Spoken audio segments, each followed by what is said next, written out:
Ward boy आशा बहुओं के संदर्भ में पूछे गए सवाल पर और माननीय मंत्री के जवाब पर कि संविदा कर्मियों को उनके संतोषजनक कार्यों को देखते हुए उनकी सेवा का विस्तार किया जाता है। उनके मानदेय में वृद्धि करने का भी कोई योजना आपके पास है कि नहीं? काम करने वाले लोगों को अपने भविष्य के लेके कोई निश्चिंतता रहती है?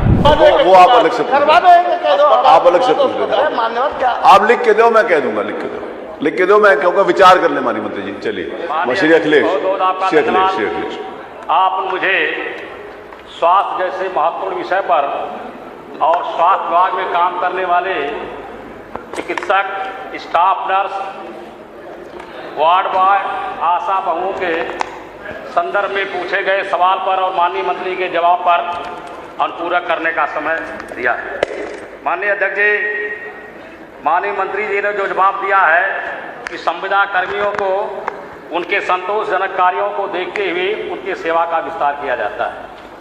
माननीय मंत्री जी, हम पूछना चाहते हैं कि उनके सेवा विस्तार तो आप करते हैं, लेकिन उनके मानदेय में वृद्धि करने का भी कोई योजना आपके पास है कि नहीं?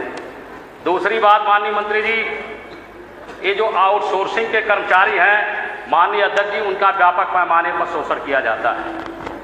11 महीने के लिए उनके निविदा करके जिस सेवा प्रदाता कंपनी को आप निकालते हैं, सेवा प्रदाता कंपनी 1 साल मोटी रकम लेकर के आउटसोर्सिंग के आधार पर कर्मियों की पोस्टिंग करती है और दूसरे साल जब दूसरी सेवा प्रदाता कंपनी को मिल जाता है ठेका, तो अभी मोटी रकम लेकर के दूसरे लोगों को पोस्टिंग करती है। इस तरीके से न तो उनके पास गुणवत्ता के आधार पर पोस्टिंग करने की कोई नीति रहती है, न तो काम करने वाले लोगों को अपने भविष्य के लेके कोई निश्चिंतता रहती है।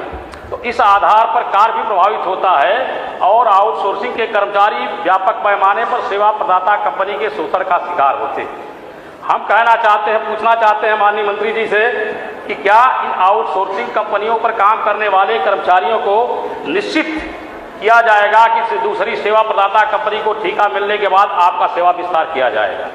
दूसरा माननीय अध्यक्ष जी, उदाहरण के रूप में हमारे जनपद में आजमगढ़ मेडिकल कॉलेज में पिछले सालों से लगातार 110 कर्मचारी काम करते थे, वार्ड बॉय के रूप में, टेक्नीशियन के रूप में, ड्राइवर के रूप में, गार्ड के रूप में। और पिछली बार आपकी नई पॉलिसी के आधार पर जिस सेवा प्रदाता कंपनी को ठेका दिया गया, उसने 110 लोगों की छटनी कर दिया।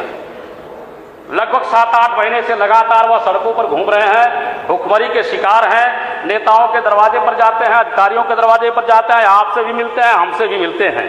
क्या उनके बारे में विचार करके आप उनके पोस्टिंग के लिए कोई निर्देश जारी करेंगे? धन्यवाद। माननीय मंत्री जी। माननीय अध्यक्ष जी, माननीय सदस्य ने जो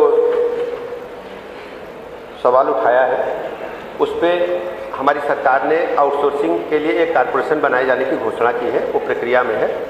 और जहाँ तक 110 गार्डों का सवाल है, ये कोलकाता में एक घटना हुई थी चिकित्सक के साथ। वो सुरक्षाकर्मी जो प्राइवेट था, उसने कुछ ऐसा किया, पूरा देश शर्मसार हुआ था। तो हमारी सरकार ने निर्णय लिया कि हम प्राइवेट गार्डों को, एजेंसी को हटा के भूतपूर्व सैनिक निगम को काम देंगे, जहाँ जहाँ उसका एग्रीमेंट पूरा हो गया है। तो भूतपूर्व सैनिक निगम को हमने वहाँ आजमगढ़ में काम दिया है। भूतपूर्व सैनिक निगम की आवश्यकता यह है कि वहाँ सेना से रिटायर लोग रखे जाते हैं। वो एक सैनिक निगम एक सरकारी संस्था, सेना के जो जवान होते हैं, प्रशिक्षित होते हैं, वो ऐसा कोई कार्य करने से 10 बार हिचकते हैं। उनको मतलब माना जाता है कि बेहतर काम सुरक्षा का भी करेंगे और एथिक्स का भी ध्यान रखेंगे, इसलिए वो गार्ड टहल रहे हैं। आपकी बात जायज़ है, हमने बार बार उनको कहीं न कहीं एडजस्ट करने के लिए कहा है, लेकिन जो सेना के सैनिक निगम के गार्ड होते हैं वहाँ वो एडजस्ट नहीं हो सकते हैं। ये जो आउटसोर्सिंग के कर्मचारी थे, वह बेचारे जिनकी ज़मीनें मेडिकल कॉलेज के निर्माण में गिर गई थी, उन परिवारों से लोग हैं और कोरोना काल में भी उन्होंने सेवाएं की और कभी भी उनकी सेवा में किसी कमी की वजह से उन्होंने कहीं ना कहीं एडजस्ट करेंगे बोला, तो उनके ऊपर कृपा करनी चाहिए। मैं आप वो बोला, वो जो आप वही बात करें। आजमगढ़ मेडिकल कॉलेज जो बना था, जिनकी जमीनें गई थी, उनके आश्रितों को सेवा मिली है ना। वो दरअसल वो लोग हमें मिले थे, हमने उनसे पूछा जमीन देते समय कोई एग्रीमेंट हुआ है क्या? अगर एग्रीमेंट हुआ होता तो उस समय जब आप थे तो हम लागू करा देते, लेकिन वो है नहीं कोई, वो तो लाओ। ये अगला प्रश्न श्रीमती नसीम सोलंकी हैं। नसीम सोलंकी नहीं है। प्रश्न संख्या 16 मोहम्मद फ़हीम इरफान। माननीय अध्यक्ष जी, दिल की गहराइयों से आपका बहुत बहुत शुक्रिया। मैं सरकार द्वारा दिए गए उत्तर से पूर्णतः संतुष्ट नहीं हूँ।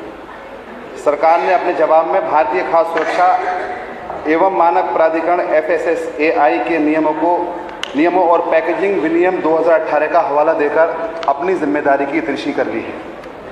लेकिन सच्चाई यह है कि प्रदेश के बाज़ारों में बड़ी मात्रा में पैकेट बंद खाद्य पदार्थ बिना स्पष्ट लेबलिंग, बिना निर्माण तिथि और बिना गुणवत्ता की गारंटी के खुलाम बिक रहे हैं। जैसा कि मंत्री जी ने अभी कहा कि अभी माननीय विधायक जी, हमारे सभी विधायकों ने क्वेश्चन करे कैंसर को लेकर के, तो उसका सबसे बड़ा स्रोत अगर कोई है तो इस वक्त ये पैकेट वाला फूड है और पैकेट वाला पेय पदार्थ है। उसमें खास तौर पर जो इस वक्त पानी की बोतल्स चल रही हैं, इस वक्त सारी पानी जितना भी चाहे वो कोई